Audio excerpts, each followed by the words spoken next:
My name is Stan Eichhorn, and I am the current president of the P&H Elevator Preservation Society. As per our bylaws, I will be chairing this meeting. And I've asked Jen Taylor to act as a recording secretary and take the minutes for this meeting. Thanks, Jen. So, now for some introductions. And I will ask the people to stand when I call their name, please. So, I would like the current board of directors, Werner Rock, to stand. Oliver Bull. Tracy Robinson. Ray Neeland. Anita Mappin. Down at the back. Edna Stewart. Where's Edna? She's way back. Back there somewhere. Okay, yeah, sorry. Okay. And Gordon Lane. Elf Erickson. And Jeremy Smith. Very good. Thank you.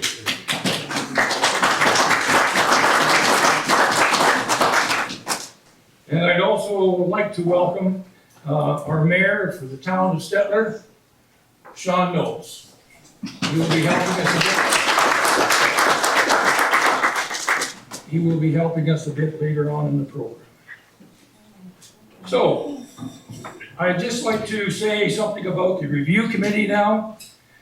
In June, a public meeting was held in 2024, and the community at that time sanctioned an independent committee to review the issues at hand. And so the committee has been working diligently to address the issues raised and have prepared an updated set of bylaws along with an accompanying policy manual, which will be presented later in this meeting. The members of that committee that were selected at that meeting are Dave Goodwin, Peter Boyce, down over there, Randy Page, sitting down over there. Maybe if you'd stand just so people can see you, please. Thank you. Thank you. Peter Miller, Jen Taylor, Isaac Cole. Is Isaac here? Yes. Okay. And Natalie Williams, not last but least. Thanks, man. I would just like to say a few words. Over the past year, the elevator complex has remained open to the public for tours. We've had many groups learning about the elevator and its history regularly to maintain a presentable appearance. Many thanks to our summer student employee for helping with this.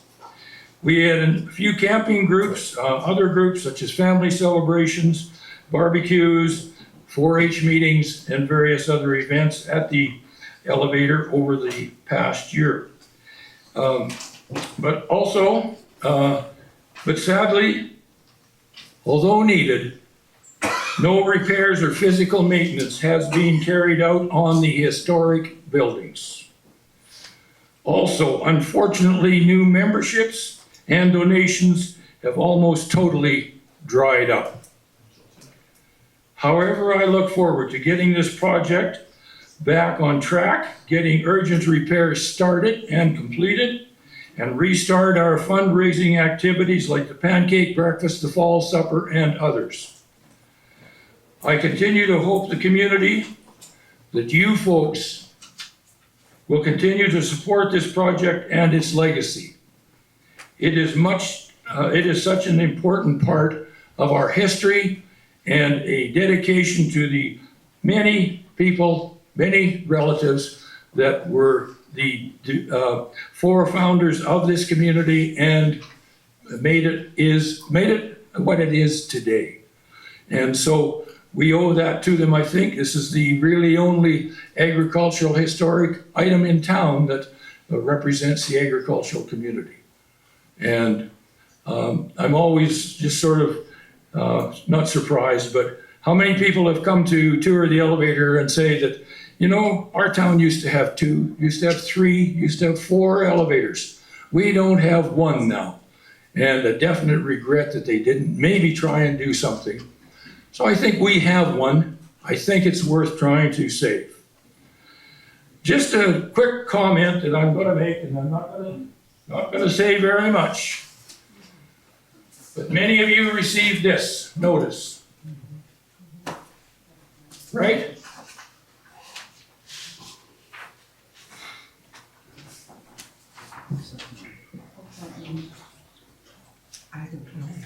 I'll take a moment to talk about this, and it'll be the only thing I will say.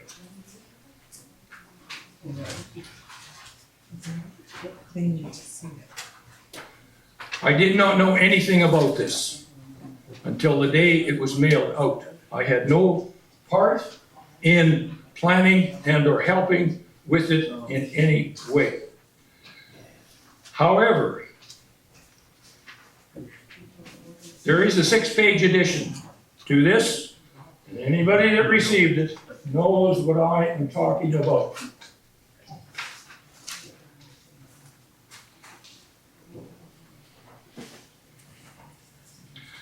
The words put down in that 6-page edition on paper by the writer and the group hurt. H-U-R-T. It hurt because there are biases, half-truths, lies, and exaggerated statements in those 6 pages.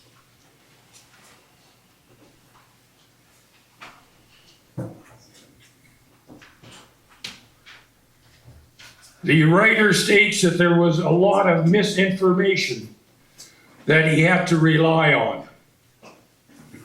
However, not one of the group talked to me on any of it or any part of it. I could have helped with facts and thoughts. However, I am not surprised that this group did this. Not surprised at all. This has been going on for 1.5 years.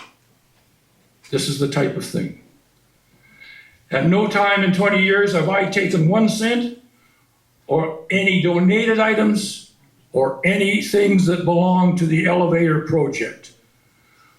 I don't know how I can say any more other than I did not. I think that during that time, I have paid a few dollars and I have volunteered for an hour or 2. There's no basis for most of these acquisitions as they are written. It is libel and slander, and the group can be proud that the word in the rumor mill is that I am a crook. I have shorted you people, and I have not. But that is what the rumor mill now has. I will not say any more, because my lawyer advises me not to dialogue with this group until the process is finished.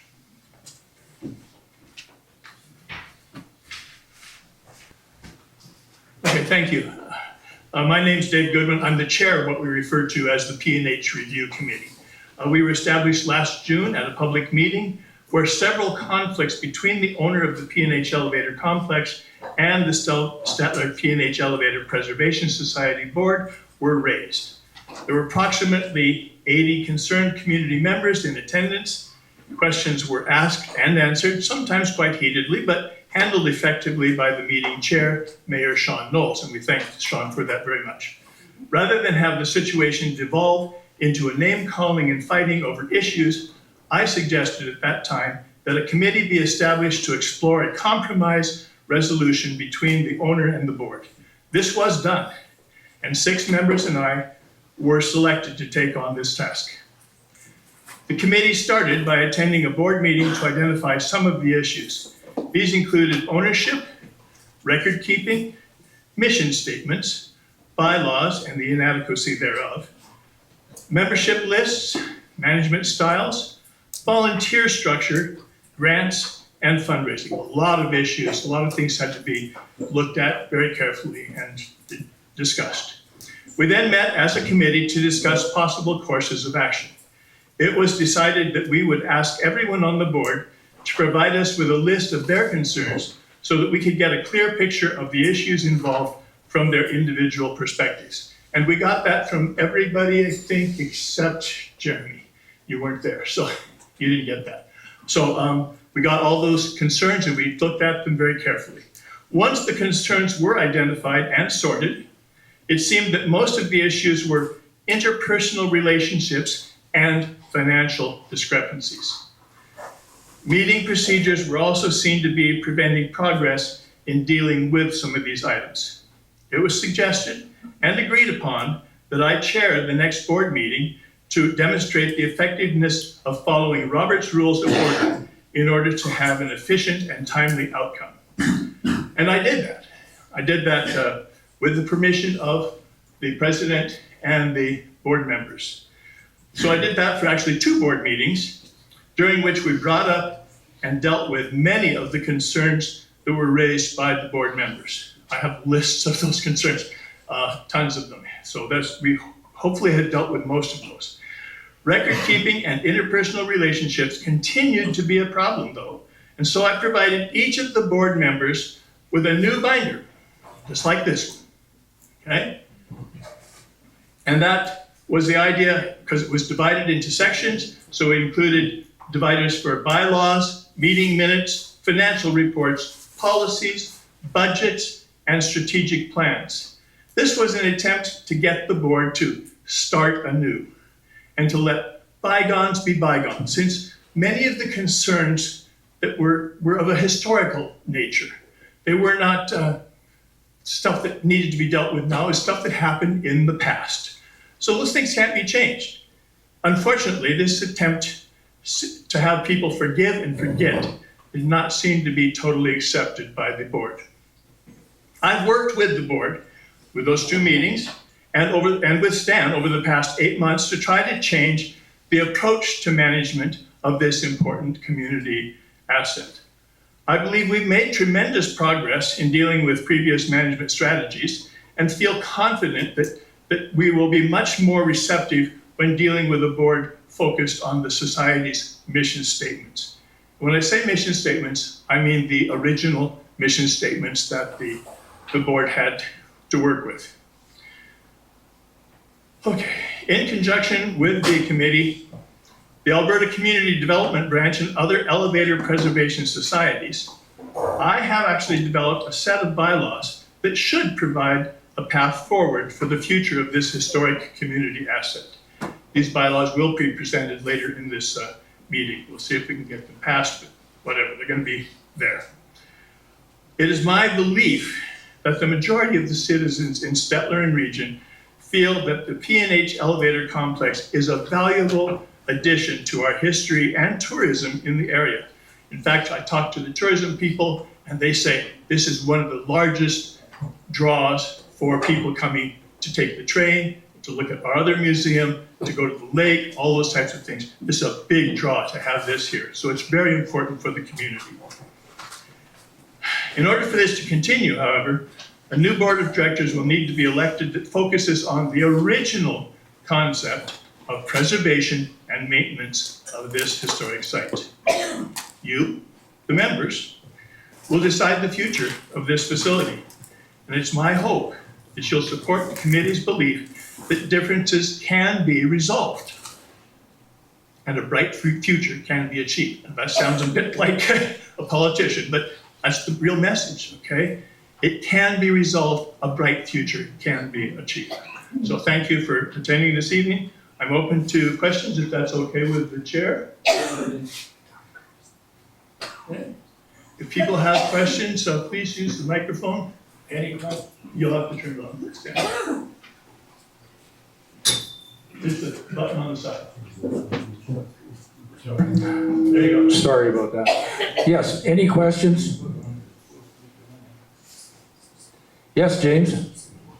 I'd just like to know when the last time any work was done to the elevator in the way of preservation, as what the society and we're all here for, is to make sure this thing gets preserved. And, I was going through the website and there's a tab there for projects and that seems to stop at 2021. And in 2021, it looks like the yellow office was painted. That was it. And from there on, I don't see any work at all done or any money sunk into the elevator itself and preserving this thing and renovating it, or, just keeping it up. So, can anybody tell me when the last time work was done to the elevator? Thanks, James. I'll let Stan answer that because I can't, so it's the wrong, Okay. I'm the wrong person.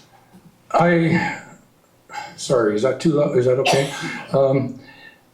Basically, there has been nothing done as far as the restoration and the preservation of the elevator for at least 2 to 2.5 years. There has been nothing. We have had projects there that we have talked about, but nothing has been done. Some of it is urgently needed, and I just, maybe at this point in time, I'll let the audience know, we are really in need of work to be done on the annex. However, that has not been considered or approved.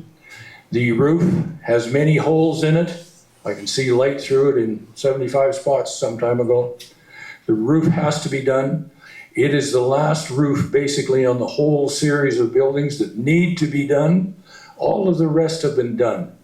And so those other buildings should be good for some time, but the annex has to be the new roof, and it also has to be painted because it got hurt in that hailstorm 4 years ago. And we have not done anything with it or about it to this point. And so anyway, the annex does really need it. That would have to be one of the first projects that we really zero in on and work hard to solicit the funds to do the job and so forth. So really there's been very little Has done. there just been no money for it, or what's the problem?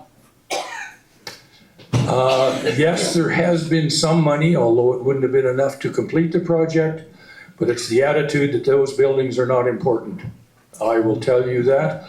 There is a motion in one of the minutes of the board that states that they will not put any more money into the old buildings, and I was told the only one that is important is the new one. I'm going to stop you there, Stan, because actually we're questions to the committee at this point. Yeah. If we have other questions, we'll deal with them under new business. Can I just briefly, sir, I would like to respond to your answer, but I would like to do it as part of the board's report. Sure, okay. Thank you. Okay, so. Just a minute, a question down there. One question for Dave. Hope everybody can hear me fine. Speak up. At what point was the committee going to meet with the other board members in person, like you had met with Stan for the past 8 months? You said you've been working with everybody. You asked the board members for a written submission. You said you were going to do a mediation session, which we know did not occur, and you were working one-on-one with Stan. How is that mediating the process?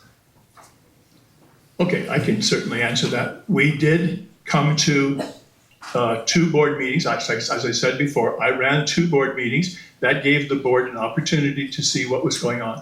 We then had our own meetings, which we very carefully kept records of and so forth, and those will be turned into the final records for the Elevator Society once we complete this meeting tonight, because that's part of the report that we'll have here. I don't think I ever said that I was going to mediate, because I'm not a mediator, okay? If I said that, I'm sorry that you misunderstood. That was the case, because we're just trying to work together with the board, and we did try, okay? I did come to, I think, every meeting except the October meeting I have been at, and trying to get the opinions of the board and so forth to carry on from that point. So that's the best I can do. Yeah, all I'll say is it wasn't a very broad-focused committee. It was kind of a secretive affair. And perhaps maybe that report coming forward will explain a little bit how you were trying to accomplish what you say you were trying to accomplish. Okay, thank you. Maintaining the board with the existing members. I believe it says Anita motioned and seconded by Skip, motion carried. The move to adjourn this meeting without any change to directors or board. No, that's not what it was. We can join the meeting without change. I'm sorry, just point of order here. Yes. Based off of this, the move to adjourn the meeting without any change in directorship, this was not an official AGM. under the Alberta guidelines of non-for-profits. You're running as an illegal board, technically. Bullshit. But what were we supposed to Okay, do? please, let's not get Call an into original any, AGM. to We tried an reassess. AGM about a month later and Stan would not recognize it, therefore it was no longer an AGM. We tried to do another one. Oh, I know, I'm So- fully aware of everything you guys. Yeah, do. so I'm just saying, we tried to do that. please, just a minute now. One at a time, please, and use the mic.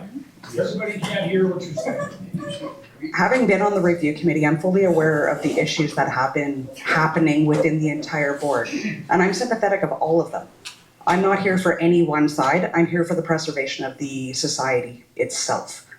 What I'm saying is, without any change to your directors, this situation has gone way downhill really fast and you did not have an official AGM, which means you technically don't have a viable society, Okay, so according to the Alberta regulations. what do we do about that? You need to hold an AGM, which you're doing tonight, which is great.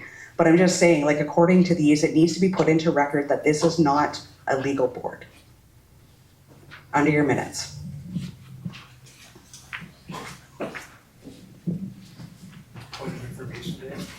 Are there any other comments regarding the minutes? Just a point of information. Jesus.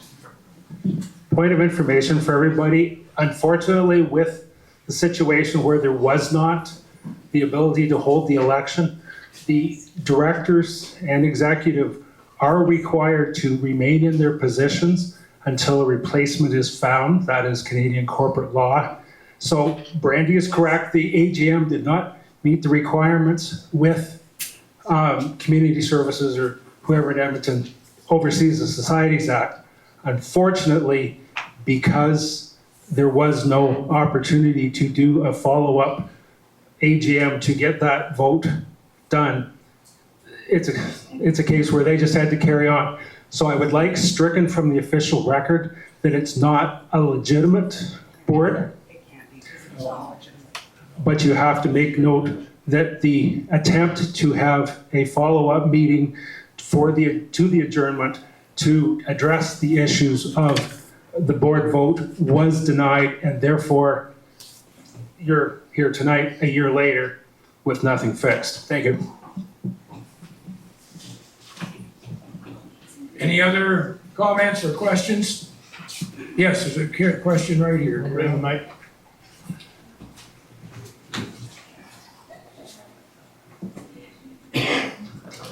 The treasurer's report, what, that was deferred because I went to present and, you were not present, you said? no, I was present. At that point, Stan made a motion that he did not feel comfortable with the financials, the way they stood. And then that basically started the chaos that pursued.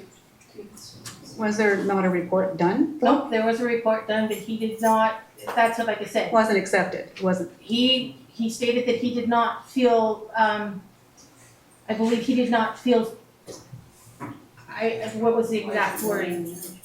We need the microphone. He wasn't Can't hear comfortable. back here. Microphone. Yeah. No, okay, it's just- fine. He was not comfortable with the financials is what he said, and then at that point, it went downhill from there. Then why wasn't that in the minutes? I'm just wondering. And if there was a financial report, where is it? And there should be a copy here tonight because we're I do reviewing. have in here that Stan is not prepared to send the documents No, I'm to the asking CRA. you as the secretary treasurer. You are secretary treasurer? Yes, what is the Okay, question? so my question is, why do we not have a copy at least of the financial report Well, at the last what I think- AGM, and the minutes should have recorded that? Because, and I'm not quite sure who the gentleman is at the end of the hall, but you seem very knowledgeable, but you're not on the executive. So I'm just confused. I'm an advisor to the board pro bono. You're an advisor to the board. Yes. Are you elected? Dale Robinson is the treasurer's husband. So, So you advise the board? Okay. No, I just wondered, I'm not sure. what happened after that is there was a vote made that we would take it to an accountant to take a look at it, because we could not find any records the last time that there was an audit done on any of the financials. But there would have been a financial report for that. Yes, we did, but it was never presented because he said he did not feel comfortable doing that. So it was not done. But since that time, and I can give these out if anybody would like one, we have taken it to an accountant, and they have done a compilation of the stuff. Oh, you just like your potential. financial report on. Yeah, well, no, one of the things that she also did in this situation is the history book had never been in our financials, never. So now she put it into our financials. Okay, Tracy, your report will come up later is what you're saying, so you'll have a report for this? I can let you guys know now, because it's, the 2024 is not completed yet, because there are some issues with the history book, with information that we do not have. So it is not finished, it is still with the accountants. So are you saying there's no financial report for this year? I have a financial report for 2023, I do not have a completed one for 2024. You can give that look, David, what would you like me to do? This is an AGM. You're supposed to have a financial report. That's all I can say. But if we don't have a financial report that the accountant has questions for, do you want me to present a preliminary? Yes, something, yes. Okay, I can read it out, I can't For her give, report to get to this meeting. She's responsible to get this no, that, I disagree with that, Is the chairman not because in charge of that? the history book has always been separate, it has never been included. But other work's been done for 2 years, 23 and 24. Yes. No report on it. No, we have a report for 23 from the accountant, the 2024 report.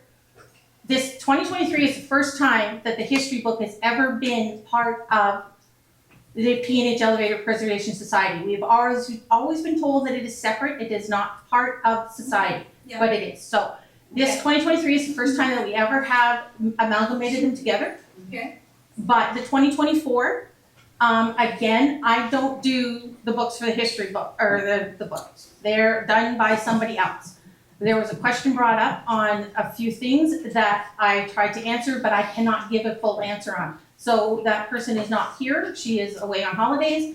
I cannot give the information, so therefore the accountant cannot finish the work. Now, I can give you some of mine that I have, I'm pretty sure I have it here, I'm not 100% positive of that, I just gotta see if I can pull it up. But I cannot give you, like I said, this is the first one that's had a history book and the Preservation Society together. Natalie? So you have the report that you brought. Let me, you might have this, hear you.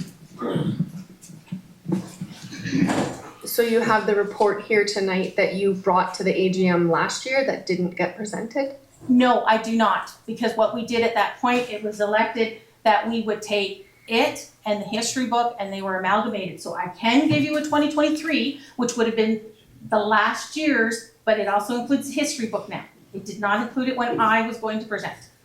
Okay, but there would have been other monies going in and coming out between 23 and the 24 report. Yes, but the accountant has that paperwork right now working on it.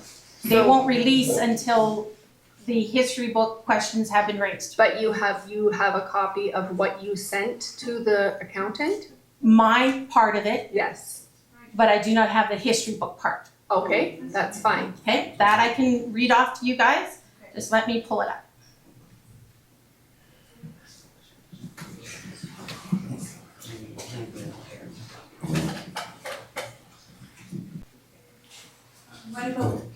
What is the number for the, sorry? Apologize. For the 2023 budget that wasn't passed at the last AGM, do you have an idea even just what the bottom line number, the summation was? I'm estimating, I'm gonna say about 69,600, and again, that is just the Preservation Society, that does not include the history book. Sure, 69,000? Yeah. And then if you want, what we have here is we have net assets in 2023 at the end of November of $162,054. And that would be history book Oh, okay, included, and both. society together, yes. Gotcha. Oh, thank you. Any other questions? I would like to make a comment or two if I may.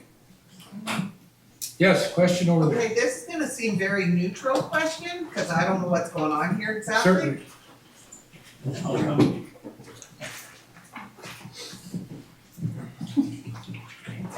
My question is, why so many banks? Like, I don't want your job. I hate balancing bank like, why do you have so many banks? We have 2 at the credit union, 1 for checking, 1 for saving. We had the ATB that was supposed to be for fundraising, and it actually had grants put into it also. So it was for grants and for that. And then we have the RBC, which is our casino account. In reality, I will say that we put forth a motion to close the one at the ATB because when it comes to fundraising, the question would be is that we pay the checks off the credit union anyways. Why do we have that there? So, yeah, I can't answer that. They were all there when I came. Stan, there's a question, and I'm just going to raise this point too. Sorry. If you're going to comment on this, because you're chair, you should not comment. You need to turn the chair over to somebody else. I could take it if you'd like, but if you're going to comment, because you're chair, you should not. Okay, I'll accept that. I think that maybe, would you people like me to say why some of the things are the way they are, or not? No. No. Okay? Okay, so we go back to my original agenda request. Why are we not hearing? Just a minute. I don't understand. Why are we not listening to what he wants to say? He's chair. He should be impartial at this point. Oh, okay, but I thought he was gonna. If he relinquishes the chair, he can speak all he wants. I would be willing to, but it seems the crowd doesn't want that, so Well, unless there's a vote, I don't mind. let's vote. We're all here, let's vote. Let me take over then just for a second, just to clarify things. If you'd like to have some comments made in regards to some of these issues, and I know there's some definite issues in regards to the History Book Association, but if you'd like some comments, let's please just by straw poll, just how many people would like to have some comments in regards to those various things? Okay.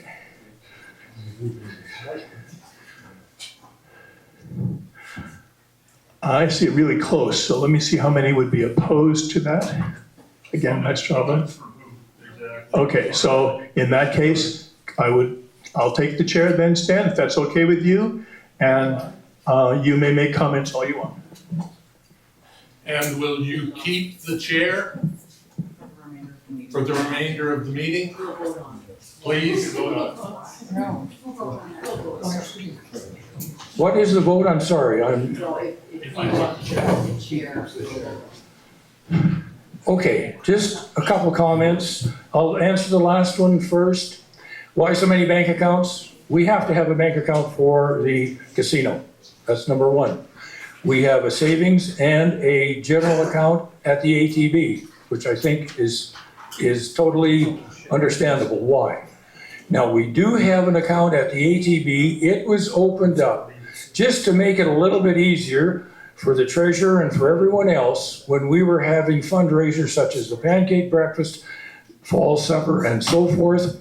In other words, whatever we bought for those particular events came via a check out of the ATB, and the funds that we raised on that day were put into the ATB, and we could then see very easily, clearly, and quickly what we had done. And we don't have to go back in the future and dig into our general account and where did that money go. It also helps us then when, okay, if we write a check on the ATB from the fundraising events, is there something that we would like to particularly put that fundraising money into?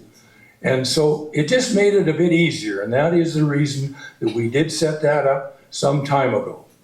And I hesitate, but I could ask Donna Langell. Donna Langell was our treasurer up until 2021. Did an absolutely excellent job, reconciled the bank statements every month and so forth. I don't know whether she might have a comment on whether we had too many accounts. You could ask her. But anyway, Dave, there's a question.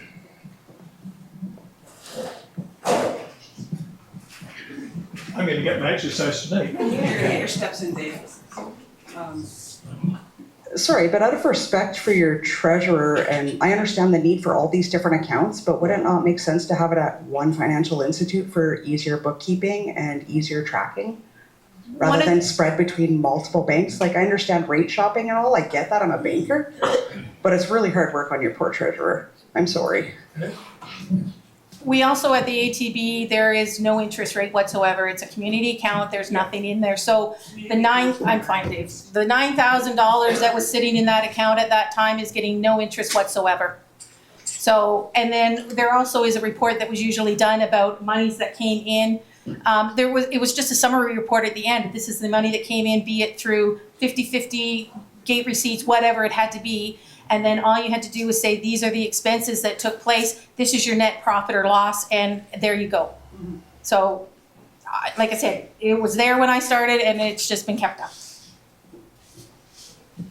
Are there any further questions regarding the financial report, or, lack thereof? There is also on the agenda, to go along with that, the auditor's report, which I believe you have in front of you. This is what I have right now is the accountant's report. And like I said, they basically combined everything together. Now, again, this is 2023 because there are questions that, she cannot finish 2024 until such time as the history book can answer a couple of questions for them. I think, but I'm not positive, this could be a conjecture on my part, that the history book runs from January to December of the year, whereas the society runs from December 1st to November 30th. So it is thought that maybe that is part of the issue, but again, can't answer that for sure. I do not know. I would just like to make another comment on two other items, and one is the matter of the amount of money that we seem to have. We seem maybe to be very flush. The point is, there is approximately $27,000 of casino money. It's presently in the GIC. That has to be used for such things as the elevator annex, roof, painting, and so forth. However, that bill is probably going to be maybe $80,000 or more, and so you see we do not have the full amount to do that job, but we have that specified and it is okay for that purpose. We also have a bank account that is $55,000 in a GIC. That money was given to us last December, a year ago, and it was given to us in a memoriam. And so the way it was given to us was the man came to me and said, I would like to make this contribution as a memoriam, and it is to go to the restoration and preservation of the elevator. And so I gave him my word, right or wrong, that we would honor his wishes, that it be a memoriam, and the money would go into project or projects that we came up with and he approved, or went along and thought that that was a good place to put their money. And so that is the basis of the $55,000. It'll be over my dead body if it doesn't go as per his wishes, because I gave him my word. And so that $55,000 is already spoken for and such. So basically what we have, we're down into the sum, I don't know, just without thinking, probably less than $20,000 for operating and everything else at this point. So while we have some cash on hand, that's true. Going to the history book, yes, did receive a grant for its operation. That grant was obtained by using the P&H Elevator Society's numbering and so forth. The money, as well as some other money that was granted to us, was put into a separate bank account. We did not want to mix that up with the P&H, so it's in a separate bank account. It has been in existence since about 2021, and it will probably be finished within a few months. And so there will be no more obligation for the P&H to be involved in the history book. And so, since that is the way it was set up, now all of a sudden to bring it in and try and have and end up with complications and what have you, I think is a mistake. But should it be something that we have on our T3010 when we're giving that into the government? The history book has never been included into our 3010s, or what we have to put into the government every year. Is it now? Like it never has been, but not now? Never has been now. I did file a 3010 for 2023 without it, but I was told to get it in before the deadline, and then we were in trouble because we're past it. We can go back and put it back in, or put it in again, but it is something that is part of our society. We're on the hook for it as a society if it doesn't get used. So it should be, from my understanding with conversations with people, that T3010 should include the history book, and it never has. Okay, we're gonna go back to the agenda then, and the agenda, the next item on that is the auditor's report. If you can please give us the interest on the auditor's report. It's not an auditor's report. It is a filing that they have done to compilate everything that we've had. Paid $2,200 for nothing? That is your opinion, Dave. I'm unfortunate that you want to grandstand at this point. No. Okay, point of order, thank you. Okay. Give the chair back, you can have the chair back. For 25, and the selection of the auditor can be usually done in one of two ways. It can be done by an auditor that is hired to review the books and so forth. The other way is for two members of the society to review the records and review the documents and to consider them, and if they are happy with them, two members can sign as an auditor. And so that's what we've done in the past. We haven't been rich and didn't think we could afford an auditor, so we've never had an issue there with any of the details that we've submitted and or otherwise. So at this point in time, we should decide how we are going to suggest, this is really a board decision, but suggest how you would like the audition of the 2025 financial statements a year from now. At this time, I will make a motion that the auditors for the 2025 season be two members, not named at this point. If they need help, I would also include in that motion that they could hire a professional auditor. But we'll just leave it at that. So that's the motion.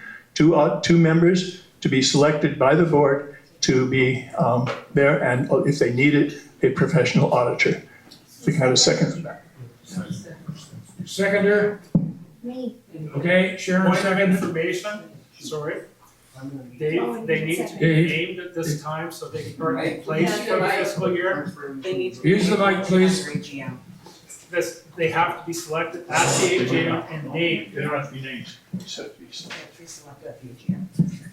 Okay, but they have to be on the record for the board at this time. They do not have to be on the record with. Yes, they do. No, they don't, they can be selected during the AGM. This is the. Okay, sorry. Have your members been nominated? That's when it's selected. Brandy, did you have something to say on this, please? I would like to make an alternative motion, just based off of everything that's been happening. I honestly feel that these records should be audited by an official accountant, just to protect all of those present and past that were involved with this preservation society. Then there's no question. I'll second that motion. Okay, who seconded that? I did. Need a second? Okay, okay, who's in favor of the motion? Amended motion. You have two motions on the table, so you have to take The Dave's amended motion first. You have to take Dave's motion first, and then you take the amended motion as per record. Correct. Okay, so the first motion was Dave's motion that 2 people are selected by the board to do the auditing, and they can hire someone if they feel necessary. How many are in favor of that motion? How many are opposed to that motion? Okay, it's defeated. Okay, on the amendment now that an auditor be used in 2025's records to perform the audition. How many in favor? And opposed? Carried. During your AGM, you do need to go through that. Once you elect your officials. Please, Mike, please, you can't hear. As stated earlier, same ideas with your 2 people on the board. Once your board is selected, you do need to name which CPA you wish to use to go into your AGM minutes, Yeah, once the board's. once the board's selected. Okay, thank you. That takes care of that. So now we're into a nomination for directors. Point of order. Point of order, Alf? You have made your statement in support of this. Just a minute, please use the mic. You've made your statement in terms of the people that you would like to see on the board. But you have denied the opportunity of the past board to explain some of their actions, what they did. And it may influence the election if this body of people knew some of the historic things that have went on in the past with the existing board. And I think denying that privilege to speak is a sacristy of justice. Okay, I'll ask the audience, do you want to hear that comment or comments from the board? We're diverting here, but if you want to hear it, okay, those against it? Carried. Okay, who's your spokesman? I will. Okay, there you go.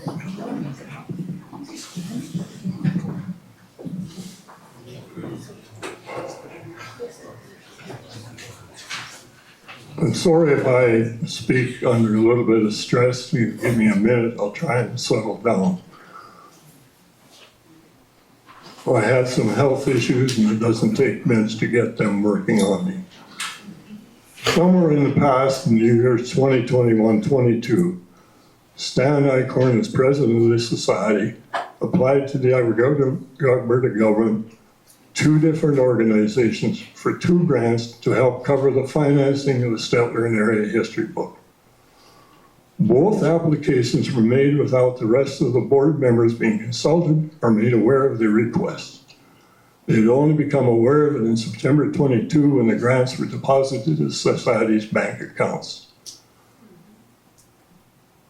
To the best of our knowledge, one of the grants has been expended and one of them is still in process.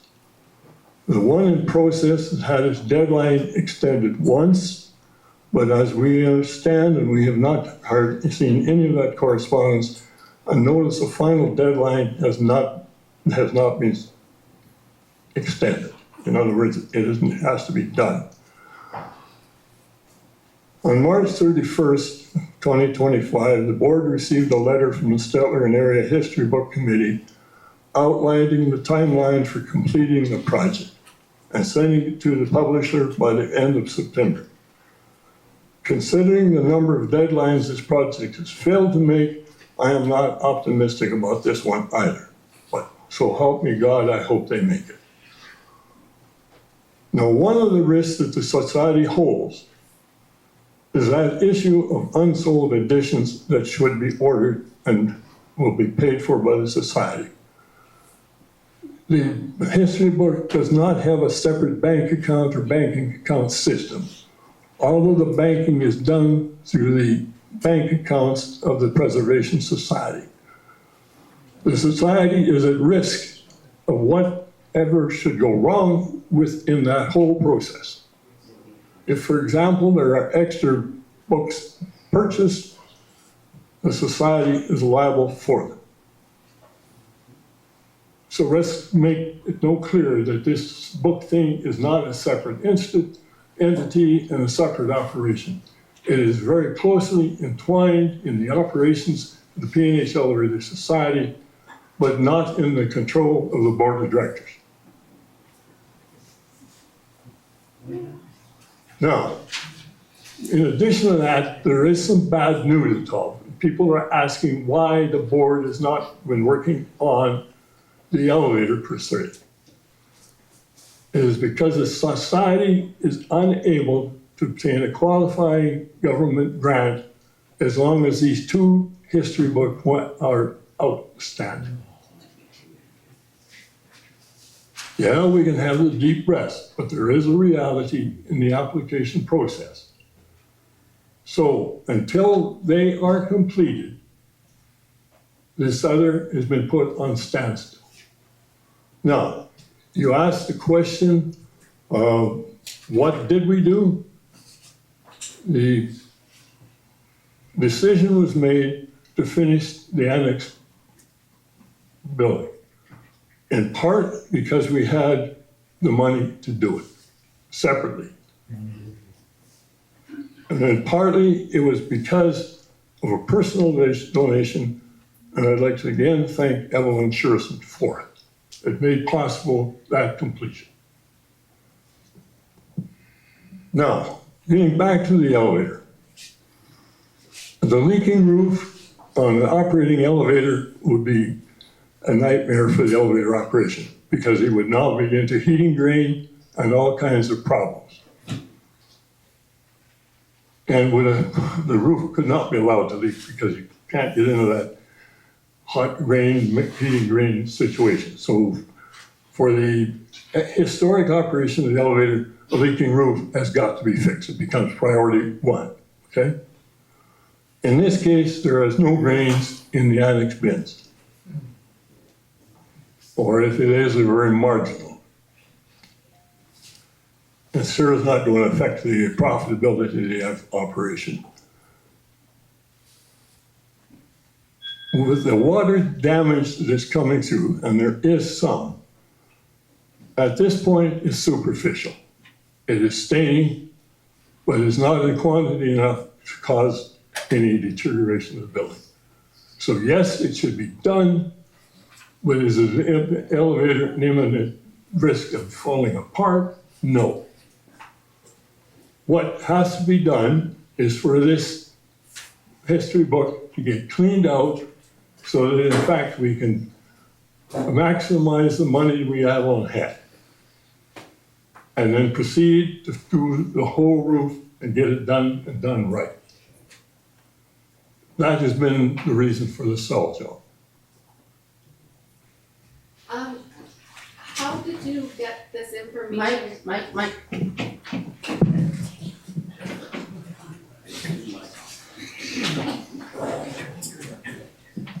Where did the information come from that the water that's coming in is not damaging things? In my experience, any water coming into a building is not a good thing. You can rot wood very easily. So I don't, where did this opinion come from that it's not that bad? Well, a few of us have worked with wood most of our life. Who's gonna have the question back? I'd just like to comment on that as a carpenter for close to 40 years, that the wood in that building is cedar roof. They'll last for 100 years. The rest of the building is built with fir, which naturally handles hot moisture very well. And it's built of solid laminated material. It would probably take 100 years for that thing to rot through. So as far as the wood goes, it would take a massive leak for many, many, many years to affect the building as far as structure. So. But it's not just structure. You don't want it looking like junk. You never see it in the bins. I mean, you just look at the roof and it looks awful. True. But again, the issue is, do we follow the original mandate? Is that the money that we raised, we would obtain matching funds to do the projects the right way instead of halfway. And that's the current issue. And the direction of the board of directors was to defer the fixing of the roof until the accounts in the Stettler history book were cleared away, we can apply for a matching grant, and we can proceed with the project. Okay, Alf, is there anything else other than the roof now? Oh, no, there's a few other things. Well, please speed it up. We don't want to be here all night. It's okay for you to talk all night, but it sure I'm trouble the rest of us, aren't you? It's not an appropriate comment from a chair. You either rule them out of order and tell them to be quiet, don't make editorializing.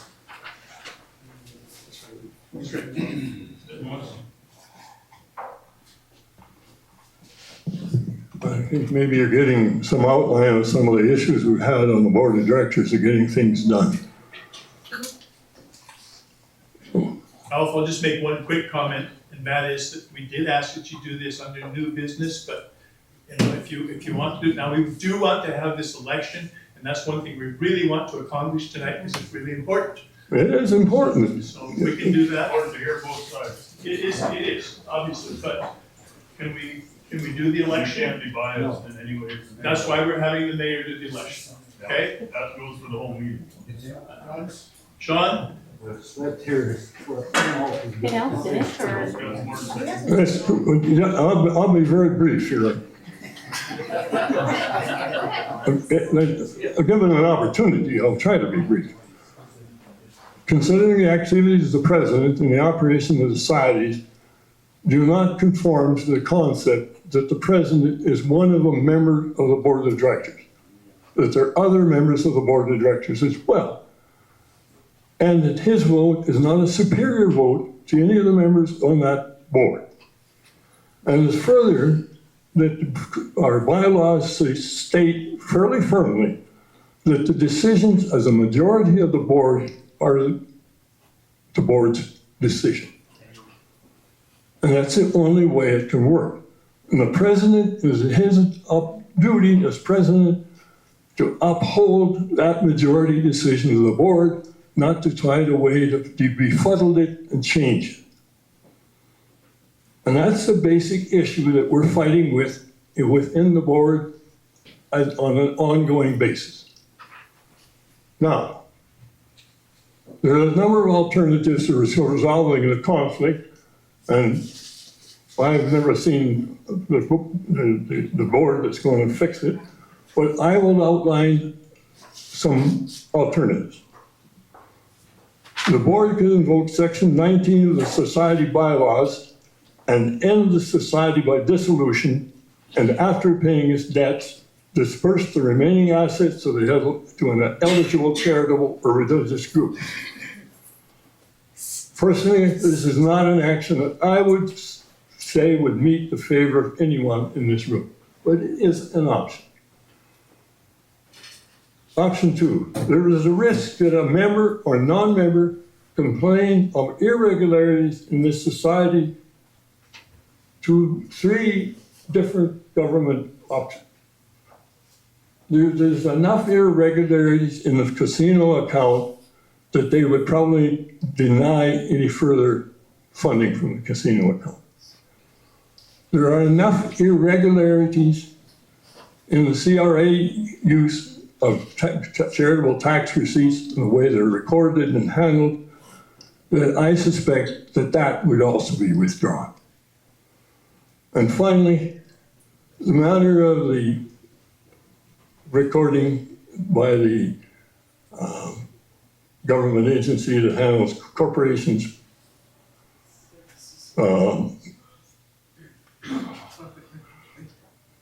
cooperatives, and non-profit societies.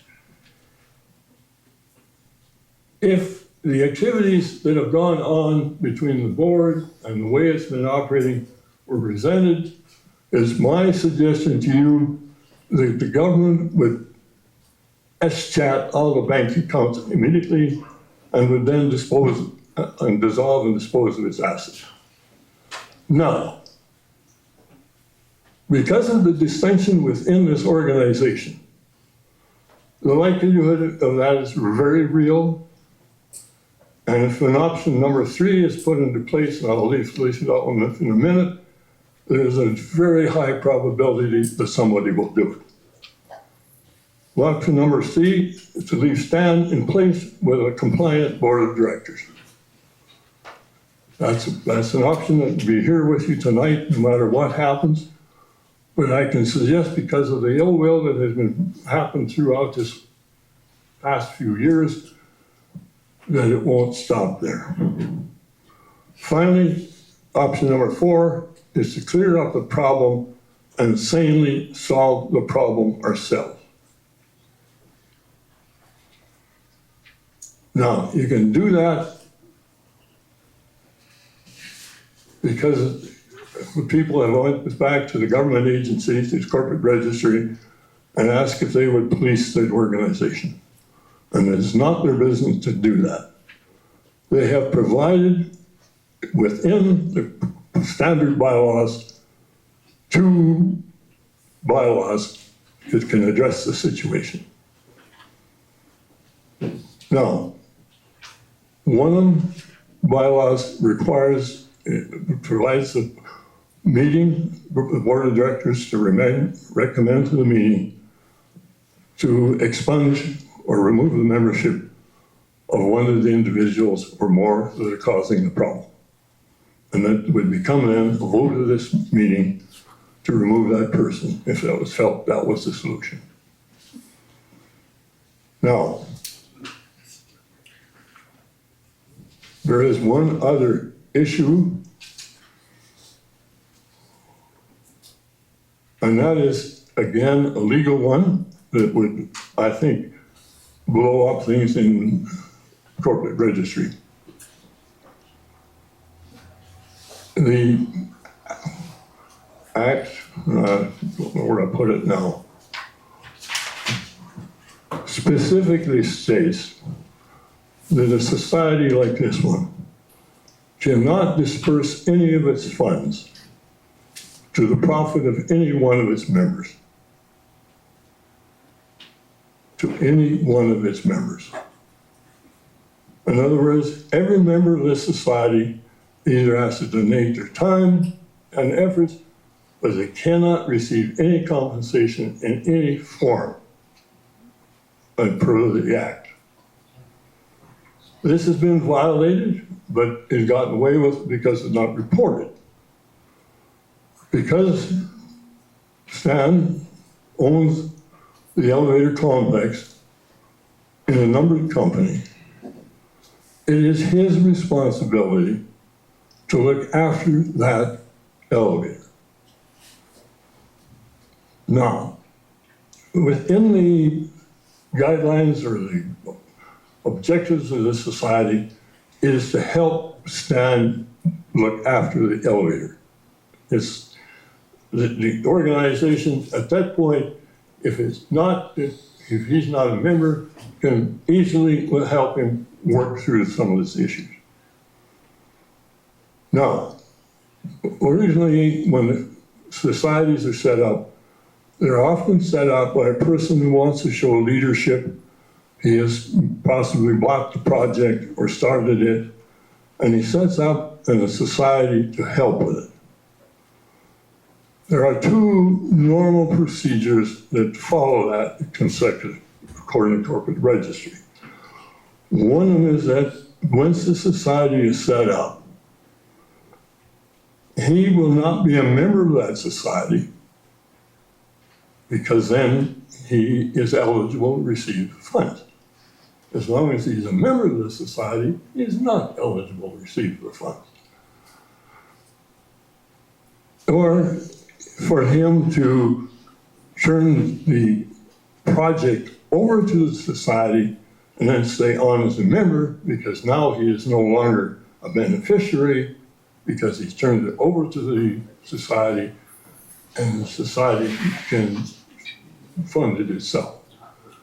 Those are the 2 normal ways of things have been set up. Because this one is set up and operating wrong, a lot of the issues and problems are apparent. A very simple solution is for Stan and his wife and the numbered company are no longer members of this organization. Then you become legal. Now, I would suggest to you in a meeting, you can go ahead, you can let Stan put in place a compliant board of directors, because obviously the yahoos that are here are not very compliant. But there's nothing to stop the yahoos from going back to Edmonds and say, this is not the way it should be run. And we'll have to have instant reaction.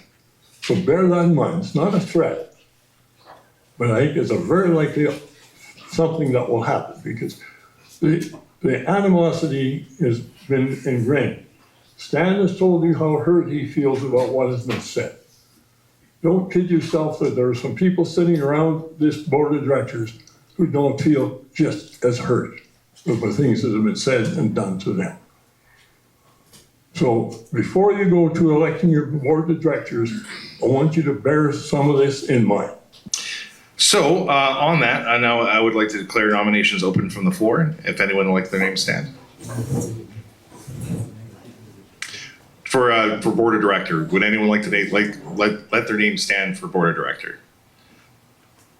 I would nominate Peter Miller. Okay, Peter Miller, could you stand? Would you like to accept the nomination? Can you see and wait to allow? Okay, we'll do it at the end then. Okay, any other nominations from the floor?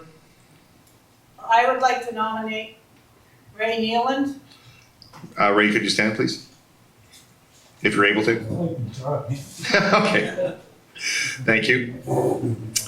And any other nominations? I would like to nominate Stacy Robinson. No, that would be Tracy. Tracy, sorry. I can't see her. Okay. Any further nominations? I would like to nominate Joey Boxma. Okay. He's already been nominated. Oh, that's interesting. You can say you can nominate him on the second slate. I suppose that's actually true. But is he here? He's here. He's right there. Yeah, I'll agree to that. Any further nominations? Oliver, could you please stand? Okay. The hand's good too. Oh, and I guess, sorry, I did forget to mention, and this is why I said I'm going to make many mistakes. I would like to nominate Dave Fox. Dave Fox? Okay. I would like to nominate Clint Newland. Hey, Clint. I know you can stand. Okay, thank you. And any further nominations?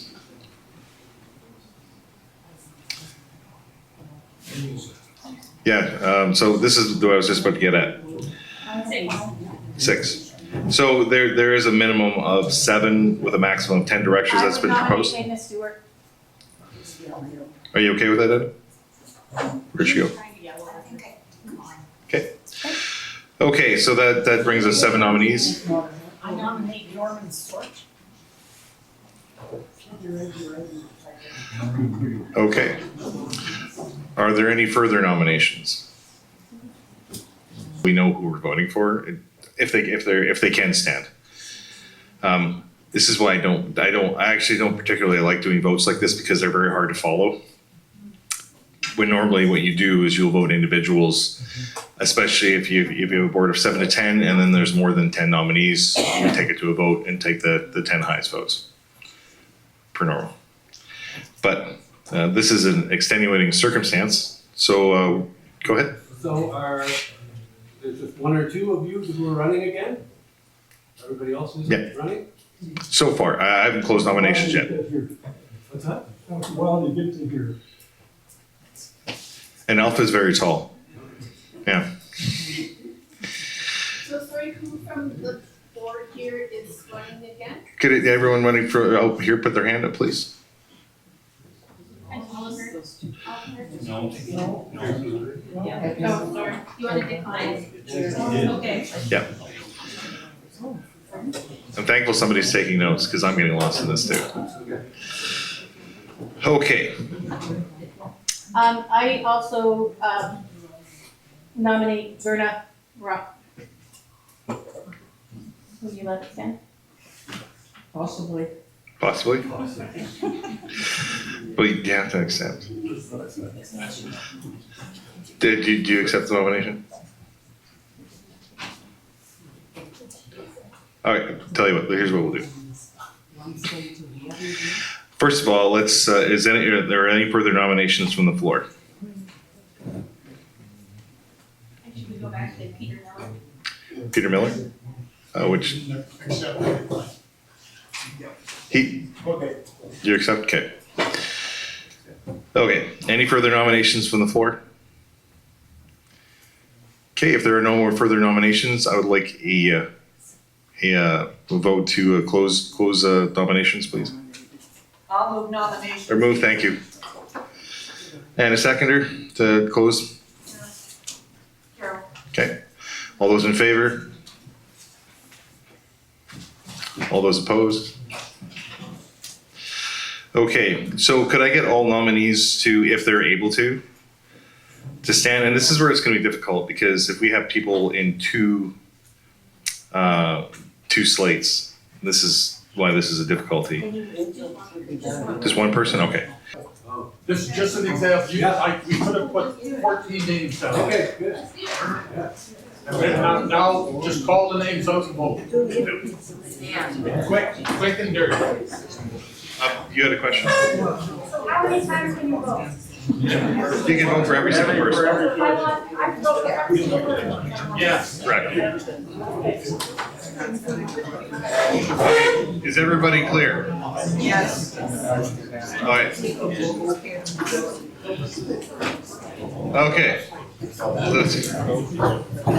Let's try. Oh, good.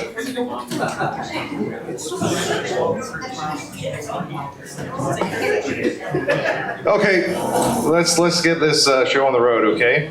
So is everybody clear what we're doing? Yes. All right, that'll be a 10 and a 5, I don't know.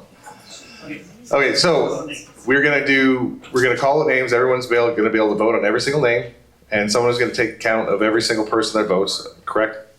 And then as we go through, the people with the, before we get into the board of directors. All right, before we get into that, so there is a proposal out here of minimum of 7, maximum of 10. So what that means is, if there's only 7 people who put their names forward, that meets the minimum, and 10 would be the maximum. I'll ask for a motion to accept the minimum 7, maximum of 10, if everyone's okay with that? Okay. I would make that motion. Okay. Okay, there's one motion on the floor. I need a seconder. Oh, Brad? Sorry, he's the first one I saw. He's a big guy. I see him everywhere I go. All right, then I'll call the vote. All those in favor? Okay, so we've established that the board is a minimum of 10, maximum of 10. Oh, sorry. Ignore me. I've been up all day. Okay, so let's go through the nominations. Do we need to be documenting this discussion in the minutes? Just Yes, it should be in the minutes. So I'll need someone up here to take my votes and write them down. And who would you like to count? Well, anyone who can count except me, because that's why I'm mayor. I can't count. You should have partial. There should be 2 counters. I agree. 3 counters? Okay. So who would like to be my second counter? Anita, count. All right. Do you want to come to the front? No. Do you want one of those? And I need a third counter. Right? There's 3. Okay, that way we verify, okay? Are you? Okay. I know. Which one would you take your shoes off? Any further questions before we go to the vote? Yes. Counting the names? Sorry, go ahead. Because of all the things that have been said here tonight, let's start at the bottom. You want to start at the bottom? Yes. Okay. So we're going to start at the bottom of the list and move our way up. And once I call the name up, like suggested, we're gonna give that individual a chance to speak. We'll give them 1 minute to state the case. Normally it's 2 to 3 minutes, but because we're getting late, I don't want to keep everybody here because a lot of people have a lot of travel ahead of them as well, I believe. So is everyone okay with 1 minute? Okay. So Verna, would you like to state in 1 minute why you would be a good fit for the board? I have been on the board quite a while. I have done the majority of the arranging for the fundraisings, and I still believe in the elevator. It's the Preservation Society that needs the help. Thank you. Very good. Thank you. She was fast. I didn't get to start my timer. Norman Storch. I think my voice will carry Sean. Okay, go ahead. My name again is Norman Storch. I'm from Hannah. I live halfway between Hannah and Castor. I'm a farmer. I do quite a bit of business in Stettler with GT Hydraulics and Deeds Machinings. Those two and your elevator are the best drawing cards the town of Stettler has. Great companies and a great little elevator. I bring my relatives up here. I always try to come to your thrashing days. I just love those one-lungers.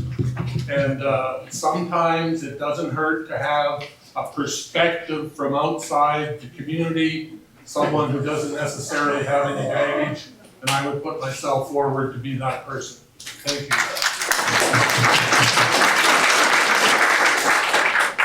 Okay. Could I get Clint? Clint, you want a mic, or can you? Thanks, Clint Nealon. I've been involved with the PH a little bit from a contracting perspective and some volunteer work down there. Kind of come in at the end of the age of the elevators, so definitely want to see it preserved. Come from Benelda where we lost all ours over history, so want to see that kept up as best we can. And I've got carpentry experience for many years to help out the board in that perspective. So I've been on the board since 2020, I believe, and again have some carpentry experience, so I've been involved in that end of things there. I think we all believe that the elevator is something that needs to continue. It's a good part of this community. It's just we have to get things sorted out so everything gets run properly. Thank you. Peter Miller? I'm a teacher, so I probably got a teacher voice. Peter Miller, relatively new to Stettler, about 4 years we've lived here now. I believe I'm impartial in this whole thing that's going on here. And I grew up in the era when there was an elevator in every little community, and I want my grandkids to appreciate what those elevators did for our rural society. So, yeah, appreciate your vote if you're willing to give it. Thank you. Frank Hackler? Oh, isn't here. And another is Jack Schultz. Jennifer Taylor? Hi, my name is Jennifer Taylor. I grew up here in Stettler. I'm a Fensky-Schmidt offspring. My first experience with elevator was in 2015 when I worked as a summer student, and I have loved it ever since. I think it's a great thing to preserve. I also have lots of board experience. I was a part of the review committee for the Elevator Society and a secretary on many other boards, including the Rotary boards and the Friends of the Library board. So just looking to contribute to my local community. Thank you.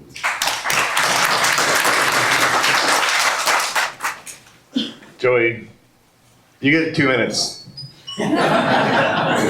Because you're nominated twice. I don't want 2 minutes. I don't like public speaking. Joey Boxma, Stettler resident. I am very interested in the elevator.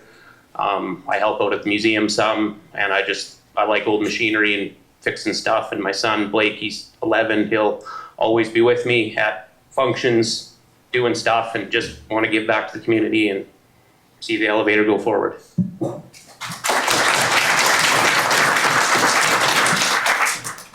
Brandy?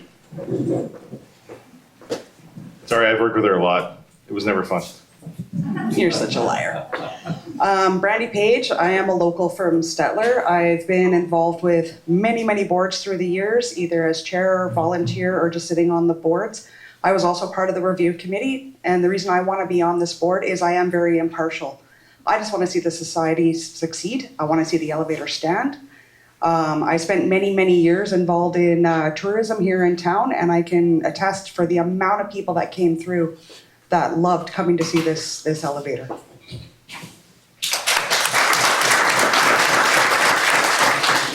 Okay, Brad, you're up. My name is Brad Wolgamuth, and I came here as a young boy in '89. My parents bought the butcher shop from Huey and Nora Charles. Through that, I've been involved with many of you people here in the community processing meat, and I've enjoyed getting to know the families, and my purpose and intention is to have communities that work, have organizations that work, that we can get along, that we can have a functioning representation for our grandchildren to experience. And number one, my interest is eliminating resentment.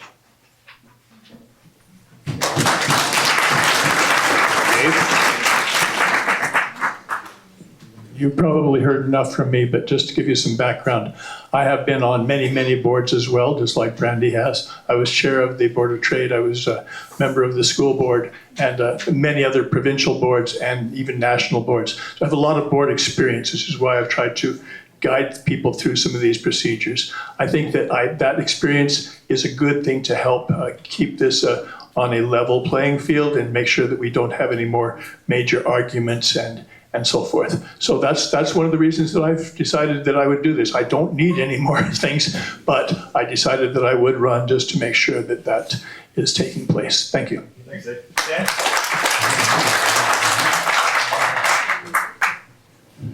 I don't know what to say. I don't have too much to say, probably from the point of view that in 2004, there was no one else interested in this elevator. I saw no help forthcoming.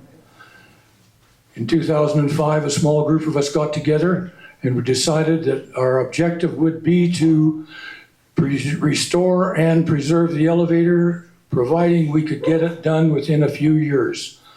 We started, I guess that with the many people that have put in many, many volunteer hours, have made donations and so forth, you see what is standing today, and it's a tribute to each and every one of them. So at this point in time, the only thing that I want to do is see the elevator continue. I will do that as long as I am able to. And if I have any help from the community, fine. If I don't, I'll do it to whatever capacity I can. Thank you.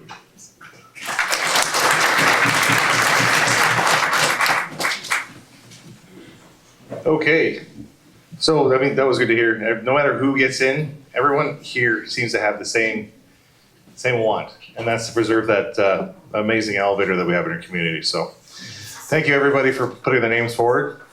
Boards can be difficult, and we appreciate everything you do, whoever gets on the board. Okay, so let's start with the bottom and we'll work our way up for votes. Yeah, the only two we missed were Jack Schultz and Frank Hockler because they're not here. So that they weren't able to give their 1 minute speech. Okay, so if you guys are okay, we'll call it a vote for Verna Rock. Who would like to vote for Verna Rock?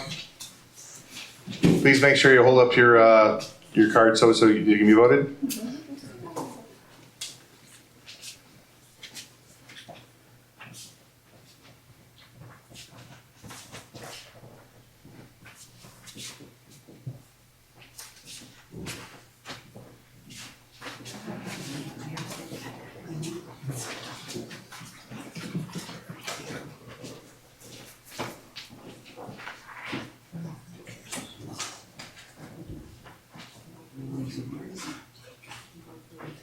Okay, you guys have all your counts in? You need to do it again. Okay, one more time. Yeah. This is why I'm glad they're orange.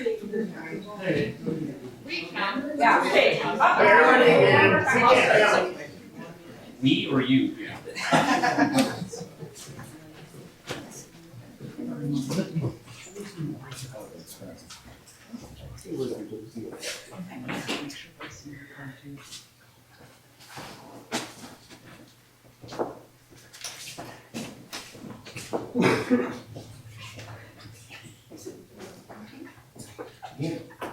Okay, I think you guys can put them down now. I think we're prepared for a third one, maybe. Okay, let's move on to the next vote, if you guys are okay. Norman Storch.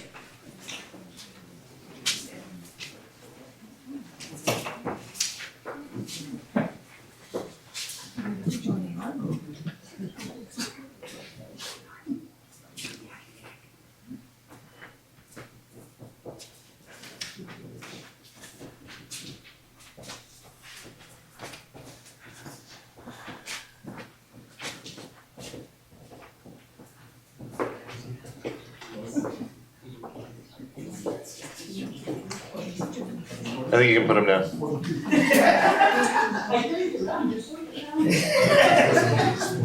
Okay, so we'll move on to the next. If you guys are ready, Clint Nealand.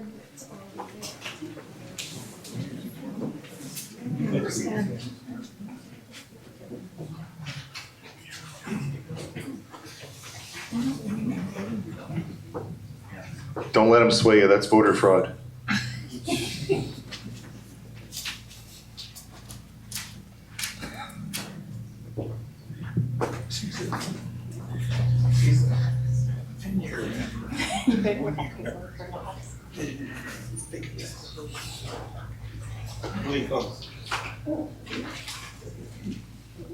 Yeah, you can put him down.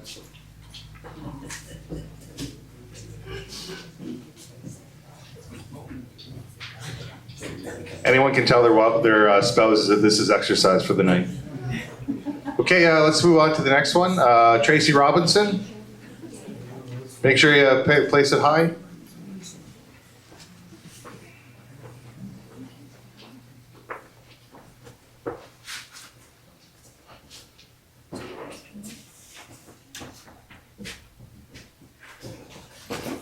was getting tired. I had to keep over here.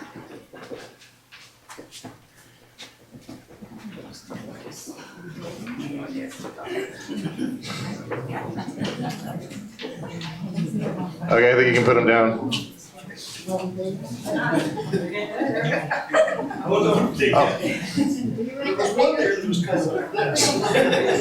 It's 31. Yeah. So let's do the vote for Ray Nealand. Make sure you place it high so we can see it.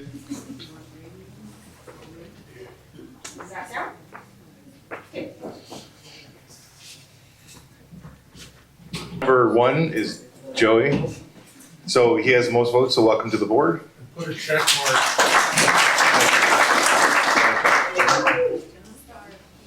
Okay, so what's the next one, Dave? Don't rank them. What's Don't that? rank them, just put a check mark. Oh yeah, just a check mark, thank you. Not the numbers. I was just putting the number as they come. Well, no, just check it, Dave, you don't have to put a number. Yeah.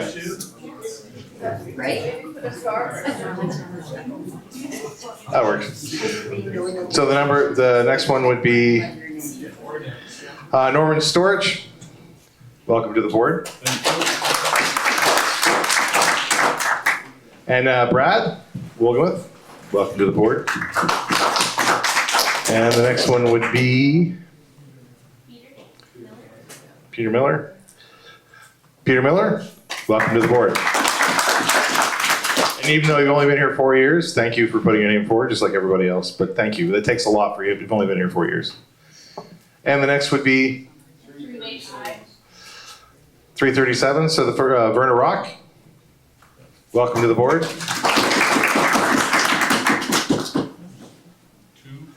Jack Schultz, welcome to the board. He's not here, but he can hear it. His ears are burning. All right, and the next would be Brandy Page. Welcome to the board. So the next one after 37 would be Clint Nealand, correct? How many directors do we need? So it's a maximum of 10, so it'll be 3 more. Don't get too close to 10, or then you'll end up with 11. Well, so every board I've ever sat on, when you have a list of directors, when it says a minimum of 7, a maximum of 10, if there's 10, you have to accept the 10.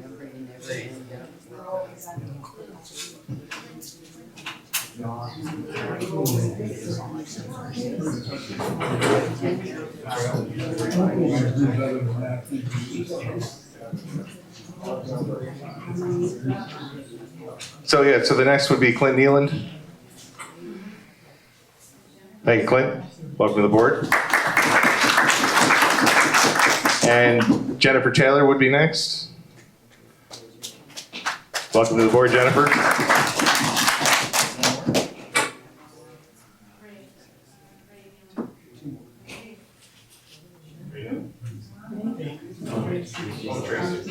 And the last would be Tracy Robinson. Okay, there's one more item that I'd like to have rectified, and that is the return of the records to the office. All of the records for the past at least 2 years and maybe longer have been removed from the office. Those records are to be there. The yellow office is the registered office with the government for various departments, and those records have been removed, including the computer and the software that has recently been purchased. The elevator office will be open on Saturday from 10 till 3, and if they are not returned, further steps will be taken. Can I ask at that point, and I will address that, that is me who has them, the auditor has some of them and everything else. I would just ask at that time, will you be returning the charitable receipts? Because they've not been in the office as long as I've been there. They will be there. Okay, and they'll stay there? And all of the records will be returned. They will be checked, okay? There's, yes? Mr. Stan, does that include the CRA records of charitable donation receipts that will be returned to the office, which is the registered place of business with CRA? And those records should be in a locked cabinet in that office and have not been for the past 2 years, and who knows how long before that?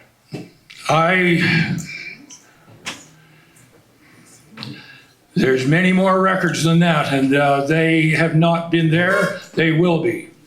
That is a requirement with CRA. Okay, thank you. Point of order. Point of information, sir. Okay. The situation is this, folks. I'm sorry to have to say this, and I apologize for everything that you've gone through tonight, but I do appreciate each and every one of you coming. As of tonight, the society is finished. I will be removing the elevator from the society, so there's no longer a historic component in the society. The name can no longer be used because it will be shut down. And so as of tonight, the society is finished. And I'm sorry to do this, but I have been here for 20 years. I've put a couple hours in. I've put a few pennies into it. I've donated things. I'm not looking for any kudos.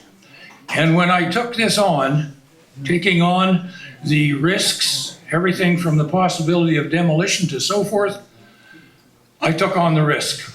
I'm now ready to take on the risk of starting over if I have to. I will be with that elevator as long as I can.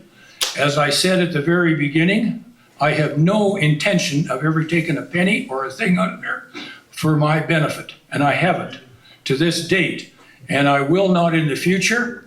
The only thing is that someday will go to a group of charitable organization that has the mission statement that we presently have, and that they will follow that.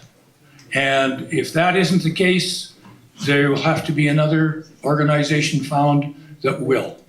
And so, Threatening to pull the entire section of what we just voted on to preserve away from the legally voted in board of directors. do I tell you, Now you're trying to take the entire thing away. do I tell you that I have an interest in your, Democratically elected. okay, point of order, that's it.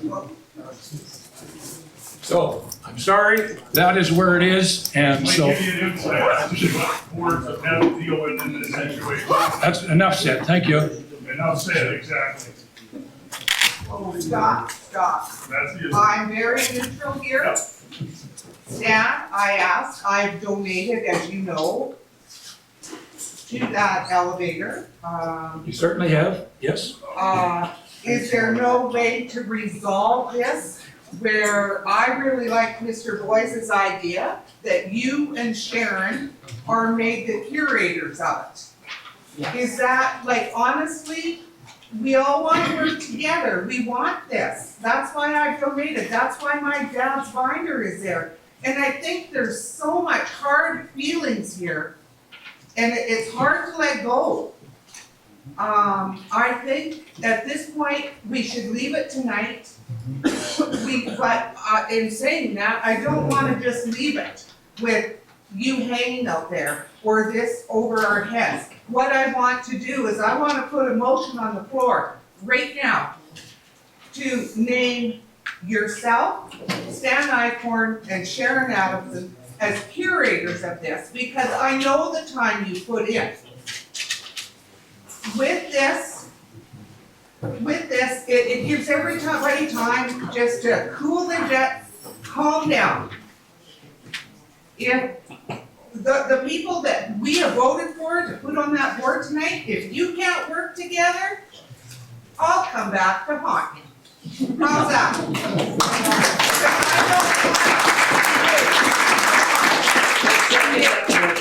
I do not want to see you gone from there. And being, you know, like, that's just. That's Could the you tell sentiment us of what a this curator board. is? A second, is there a seconder? What that curator is. Jim Long? Yep. What's the vote? What do you, those in favor of that motion? We need some clarification. Okay, what we're gonna do is we'll leave here tonight. The curator at a museum, we will find out exactly what the position is. We can come back, we can leave it as is, we can all go away knowing we still have something. Cause we're all here for something. Everybody will lose in the long run. We will figure it out. You got a new board. You know, I don't even know you. I like what you said. You're neutral. I've got neutral people here. You spoke very well.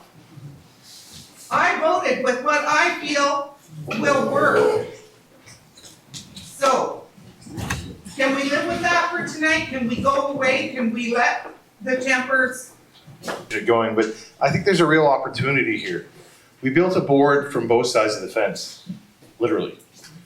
And I have so much respect for you and everything you've done, but doing this and shutting it down like that after having everyone come here, I don't think that's the right thing to do. I'm not a member, I'm not on the board, but I'm someone from Stettler. When I moved to Alberta when I was just little, it was a long time ago. Sometime when there was around Expo 86, I think. When I came from BC, don't tell anybody that. I've been here long enough, I'm an Albertan. I'm not some secret agent. But I don't remember any elevators there. And when I moved to Alberta, I saw them everywhere. And now I don't. This is such an important part of our history, and we have people that want to participate in it and want to help you. And I think that's the key thing, is they really want to help you get this to where we need it to go. And we need people with differing opinions. We can't have one board with one opinion. That's not a board. And I think everybody here has the right idea, and they want to help you get things done. Everybody wants to help this elevator get things done because it's such an important part of the town. You can see it coming in, and everybody's proud of it. We need to look at that and give them a chance before we say no, because that's what they're here for. Everybody wants because they're proud of it. Everybody in here is proud of that elevator. And I think everybody here is still proud of all the accomplishments you've done. We just need to change things so that we can approach things in a really respectful manner and make sure that we can preserve that piece of history. And if we shut it down and just eliminate the board, as much as I know you'll take care of it, it just won't be the same. Everybody wants to contribute because it's a piece of the community. It's a piece of Alberta. And we want it to maintain that way. So just give it a chance, Stan. Before we decide to shut it down, let's have our first board meeting, get it together, get those bylaws in place.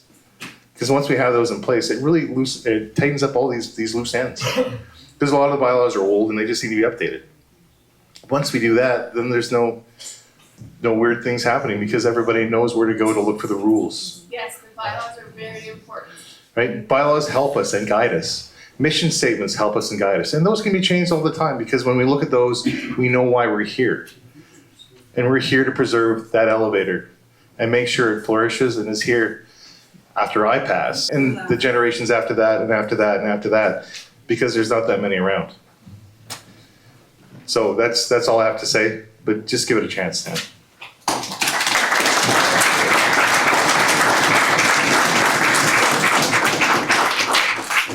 We've made some very definite accomplishments tonight. We have a new board in place. Might you be convinced to simply adjourn the meeting at this point, leaving the proceeding process to the new board with negotiations with yourself? And that allows us to move on with the bylaws, move on with any new business that needs to be created with the new board. Let's give the new board a chance. Let's get together with you, Stan, in the future. But for this meeting tonight, I'm tired. I've got an hour to drive. So I'd encourage you to just adjourn the meeting. Thank you. I appreciate that, and I appreciate everyone's patience. The only thing is we're asking for more time, and that's what we did in June, and we had a committee that looked at this. Where are we? We've gained nothing. We have gained nothing by having the committee. And so. Okay, point of order, please, Stan, if you don't mind. Sorry, we can't adjourn the meeting because we haven't finished the agenda. So we need to finish the agenda in order to finish the AGM. Otherwise, we end up with the same situation that happened last year. Okay, so we're going to finish that. That doesn't mean that we have to do it tonight. So my suggestion would be that we suspend the AGM for 1 month. 1 month, we'll suspend it. And at that time, then we'll call another meeting and we'll have everybody, probably at the elevator this time, but have everybody come at that time and finish the agenda. If that's would be my suggestion. So we're suspending the meeting, we're not adjourning it. Is that okay? Okay, then we can go home. Okay. Is that in agreement? We're suspending this for 1 month, at which time we'll go back to it. Okay? Thank you for coming.